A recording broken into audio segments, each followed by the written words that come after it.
When life throws you a curveball, how are you going to handle adversity? Welcome to the Fearless Mindset Podcast, where you're about to go on a journey as I interview security, business, and entertainment leaders on what it takes to stay fearless. I'm your host, Mark Ledlow, and enjoy today's episode. Let me help you out a little bit, because I could see and we could see that there was definitely something going on behind the scenes. I mean, I noticed this straight away. I could see a lot of pain. And obviously I didn't know you maybe to the extent that I wanted to open you up in that way.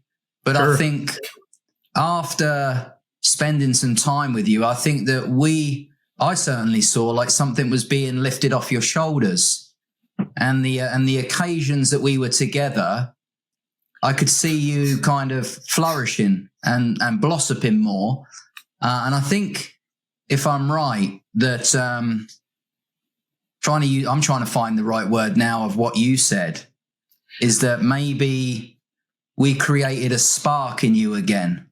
Was that right? Was it something like that? Yeah, I put my words together and getting Kermit the Frog out of my throat so I can actually talk. Because obviously, audience, this does strike your emotional chord.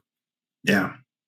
And yeah, I didn't want to go to the conference, and starting this podcast, I had no idea that I would lose some close friends in the industry that hated me over a freaking podcast. Like, seriously? That hurt. That hurt more than you can imagine. However, they weren't your friends to begin with, actually. You know what? That's so true, Tim, because of what I realized in growth, you have to get rid of toxic people to take it to the next level. Yeah. And that's what I really wrestled with the last year. Like, I used to talk to these guys every day in California. They were some of my closest friends. I thought we were brothers. And then all of a sudden, having a little success in a podcast. Well, I didn't call it success. Envy, jealousy started coming out. I'm like, what am I doing in this industry? I was hating the feeling I had from those people that were affected me. And I didn't like it. That wasn't me. That was not Mark Ledlow. It was them transferring their feelings upon me, their animosity and envy towards me, as I was called to launch a podcast in the middle of a pandemic and called to launch my own security company in the middle of a pandemic. And they're like, who the blankety blank do you think you are? I'm like, I don't know, but my face tells me to do it, so I'm doing it. I'm moving. And I felt so alone, isolated. Yeah, man. And so that's what was going on back then. And then all of a sudden this year, I went to the GSX conference, met you guys, and it's like I felt I had an adopted family. Welcome to the TKG crew, bro. Yeah. A lot of people misunderstand that they have to play the game to be part of the community. Community's open to everyone. Sure. Everyone who wants to lead in a better way. Everyone who wants to inspire others to be better, to lead better, to serve better.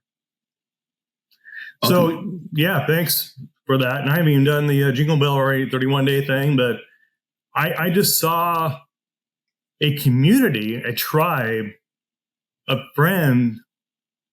Yeah, you have your biological family. They don't have to be your family. Right. You can have, like, you guys are brothers, but from another mother. And that's, and we have seasons. What I found in life and growth and pain, we have seasons of growth, and we have friends for a season. And sometimes those friends come in for a season. They're not meant to be in your life forever. In order to go where you need to go, they're there for a temporary season to lift you up. And then you have a new flock of friends that come in your life. They lift you up to the next level. And people, well, they're my friends. And I thought they had my back. Well, life has seasons. And that's what I learned more than anything this year, is embrace the seasons, embrace the journey, embrace the pain.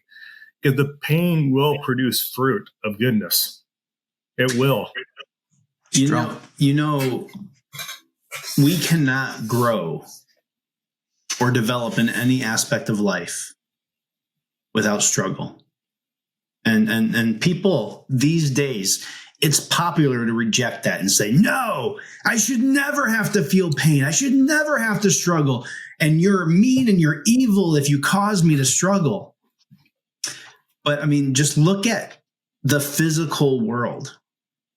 If you want to get stronger, you have to go to the gym or out back and do something difficult that not only causes you discomfort, it causes you a painful recovery, right?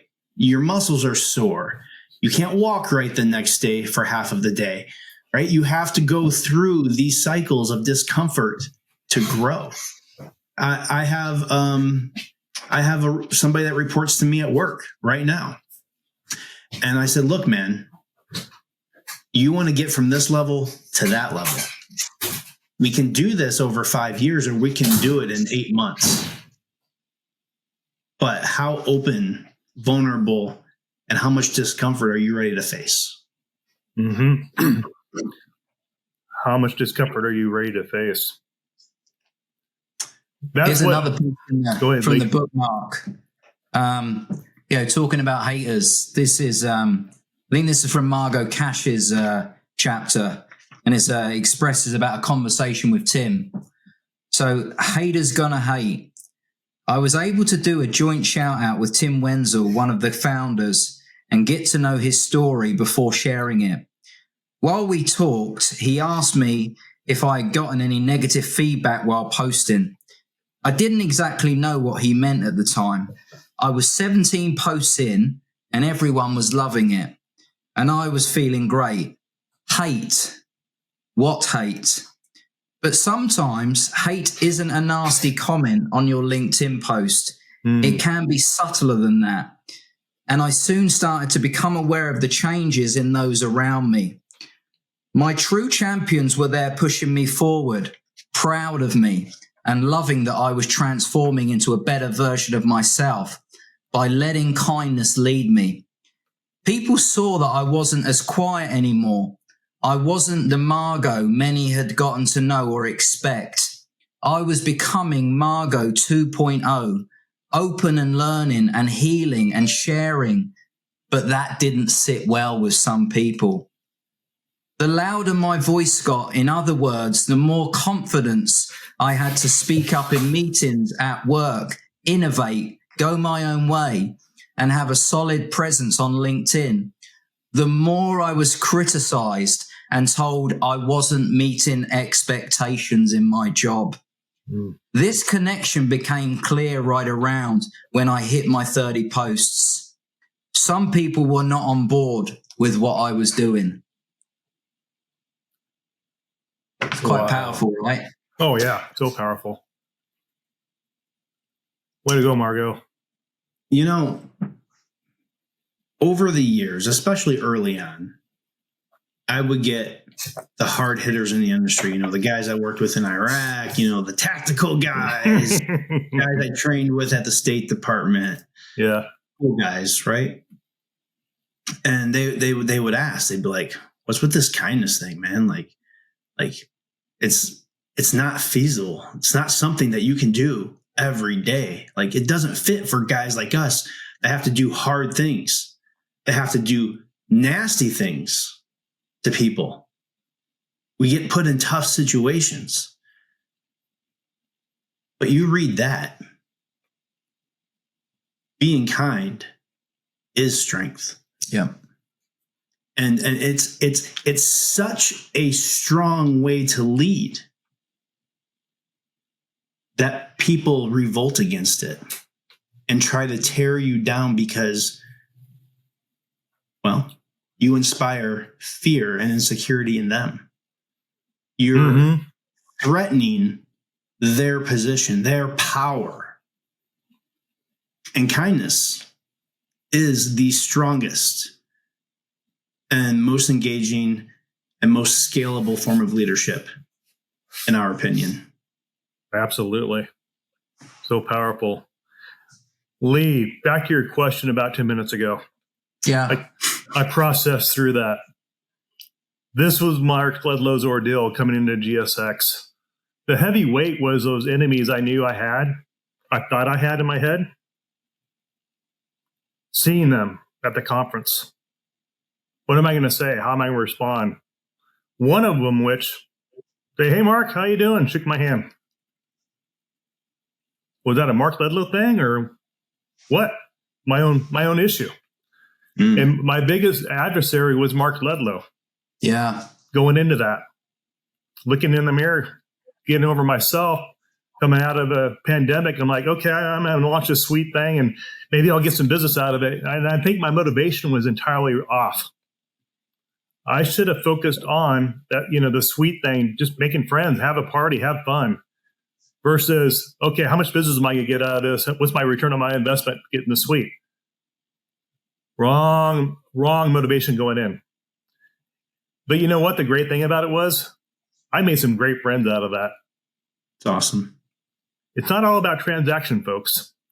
Mark Ledlow was, his motivation had the wrong motivation to do what he did. And I had to correct my own attitude. Maybe the right motivation to get started. Right. The purpose shifts as you start the journey. Right. And sometimes we don't see it and we don't orient to that. And I've never done this before. I've never rented a suite for my business. I never threw a party, a mixer. I've never done any of this before. So this is all brand new. I was trying to make it all perfect, get a suite, get a balcony. I wanted to create like a perfect environment.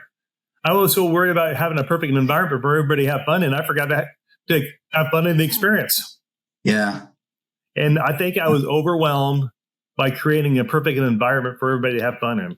And then I was thinking about business. Okay, how much am I going to get out of this? That wasn't cheap. That whole suite for 3 days, that wasn't cheap. Sure. But what I got out of it and the whole week was amazing relationships created, relationships of trust, relationships of doing these things, these partnerships with you and you guys and talking about your podcast, but the relationships and forgiving myself and moving on. Okay, what can I learn from it? And then everybody got sick after that. I don't know if I had COVID or what, but I was down for 2 weeks after that. I'm not sure what I had. But it's like, we got to get out of our own way. And then I think Mark Ledlow had to get out of his own way. I think that was a burden I was weighing on my shoulders. Like, man, there's people I don't even want to see here that are going to be here. That I don't even want to deal with. I don't even want to talk to.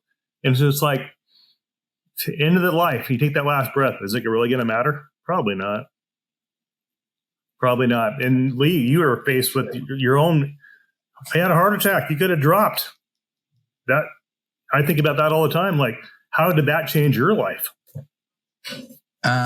Massive question. I've done a lot of soul searching since then, and me and Tim have had probably this weekend have had the best conversation I think we've ever had in our relationship, and I can tell you, I think probably the most enlightening conversation I had with him was on the way to church and on the way back from church, and I don't know if Tim was expecting it, but I just opened up to him. We were just having a conversation, and I just said, going to church is not the thing that I do, but it felt good. It felt really refreshing, enlightening, and uplifting. Made me feel good. And then we talked about my drinking. Now, I was never an alcoholic, but I like to. Yeah, Tim might question that. But I like to party, and I was using alcohol as a vehicle for that emotion. And I can tell you, one of the biggest changes that I've made is that I'll drink from time to time still. Sure.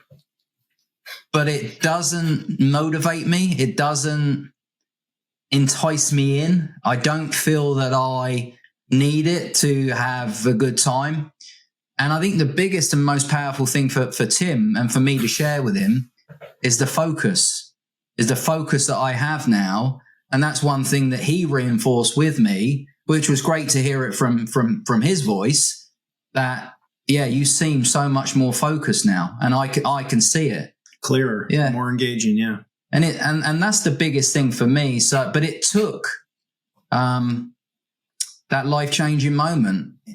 Yeah, I'm not going to say to you, I saw the pearly gates and there was a light, and it wasn't that kind of heart attack. But I will tell you that you you do have some really kind of deep emotional thoughts, and you think to yourself, well, if I don't change, what a waste. What a waste in life. And you have all these opportunities. And that's one thing I want to say to you is even to those people that showcased you some hatred, reach out to them. Hey, why did you use those words against me? I thought we were friends. Have a conversation. Sure. That's good to have that conversation. At least you can then say, oh, well, I tried. I still try to be your friend and try to be there for you. And one of the things that we say in the book, hatred usually comes from challenges that individual has in their own core. So if you really are a kind person, you should be reaching out to those people and say, what's the matter with you? How can I help you? Wow. True. Good point.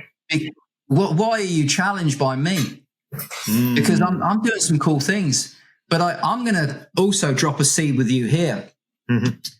People are fixated about making money, doing it and being motivated by money. I guarantee you, if you adopt a kind lifestyle, you'll make 10 times more money than you ever made.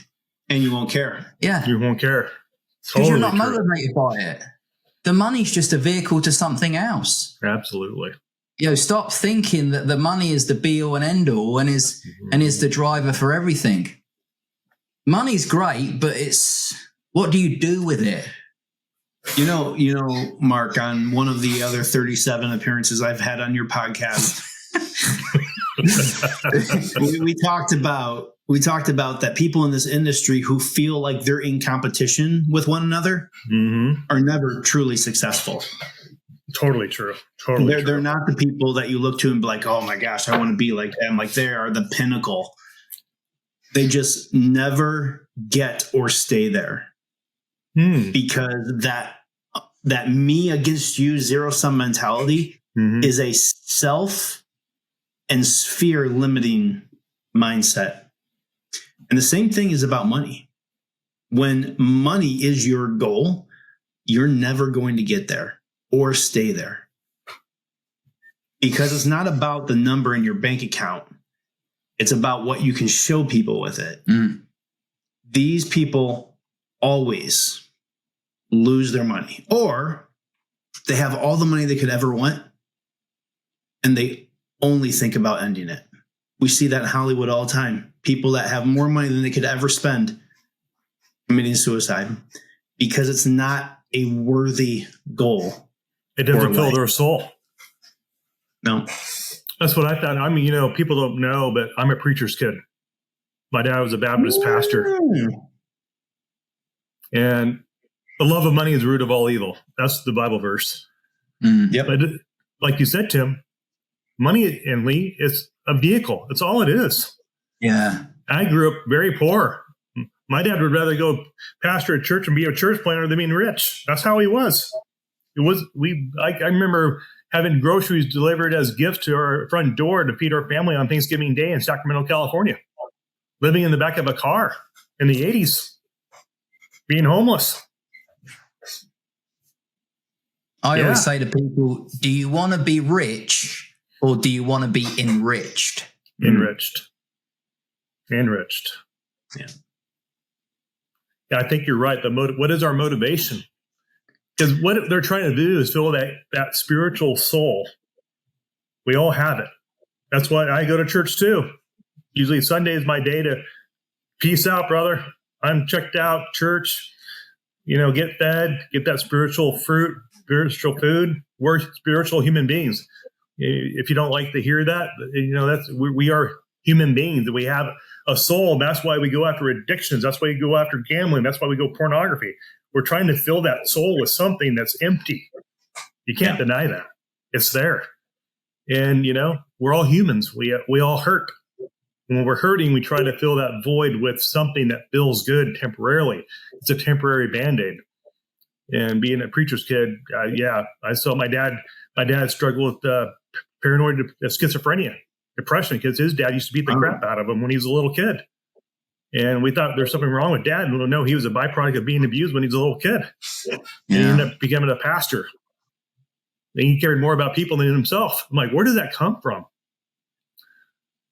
But Mark, if I don't intervene, I'm going to run the risk of being the first person to do back-to-back 90-minute recordings with you, which I will do, but probably another time, probably my fourth or fifth appearance. But can I close out with part of the conclusion of this book? Because this book gets so deep into this topic that we're talking about. Many TKGers have come to Lee and me with their dilemmas. We tell them all the same thing. This is your choice. This is your life. Mm-hmm. Our decisions have consequences in the real world. But consider this. Do you want to work, lead, and live in this environment? What world will you leave behind? It's your choice and ultimately your struggle. Some have chosen to stop contributing to the kindness games. That's fine. They're still friends. We love them. But as we continue to see them, the dissatisfaction hasn't faded. Their struggle hasn't ceased. Some have come to realize that they've chosen an easier struggle, which is unfulfilling. Some TKGers have chosen to begin looking for new opportunities, new environments to work in, or new communities to take part in, to find or build a place they want to live in. Good for them. You shouldn't have to remain in a toxic environment. But then there are those who have chosen to smile and remain in troubled waters, to continue to do great work, to lead with kindness, to aspire to be a force of change within an organization or a community that's less than appreciative. They have chosen to endure the temporary hardship on behalf of the watchers, to show those on the sidelines that you can live your values, values which uplift everyone around you. You can upset the status quo in a way which inspires instead of destroys. While some may succeed in changing these environments, all of them will forever change the people within them. Because once you've witnessed altruistic courage, once you've seen the conviction to make a world a measurably better place despite the backlash, you can't forget it. You may ignore it for a little while, but the truth will not let you go. The happy sacrifice made by someone who desires to serve a purpose greater than themselves is an eternal testament which will not walk quietly into the night. Ooh, so powerful. Walk quietly in the night.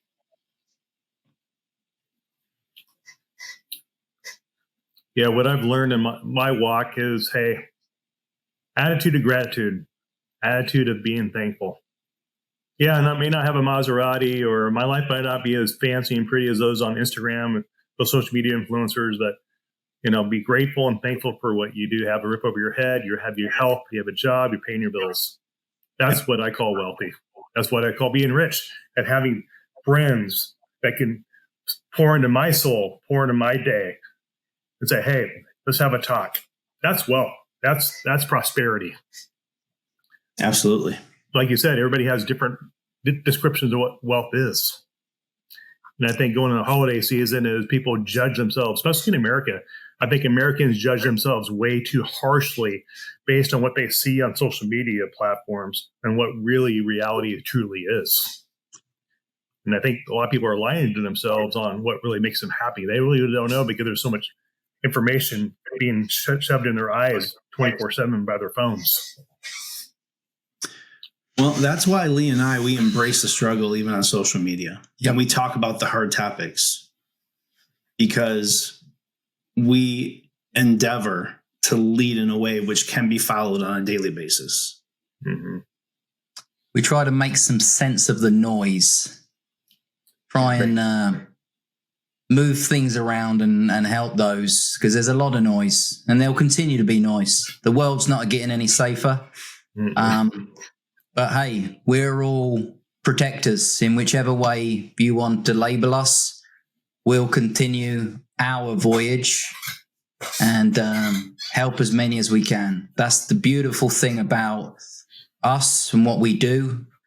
We just want to keep giving back, and we're honored to be at service and to keep serving everybody. Well, I admire your guys' heart, Tim and Lee, and thanks for doing what you guys did with this amazing project. Yeah. And blessing people's lives, being a blessing in people's lives, and going into Thanksgiving week this week. We didn't even plan this. It just happened to be before Thanksgiving. And Lee, I'm glad you're doing good and running marathons again, healthy as ever. And Tim's breaking into church over there, getting exposed to that. And what a shocker that was. It was a good idea when he was taking me, going, oh my God, what's he going to do? New experiences with Tim Wenzel, never a dull moment. But a shout out to you can find Tim and Lee both on LinkedIn, the Kindness Game shout outs. And please order their book.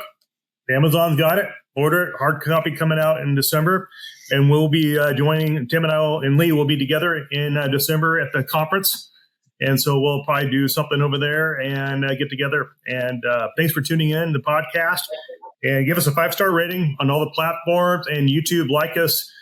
Tell how much you love Tim and Lee on YouTube. And we take those comments very seriously.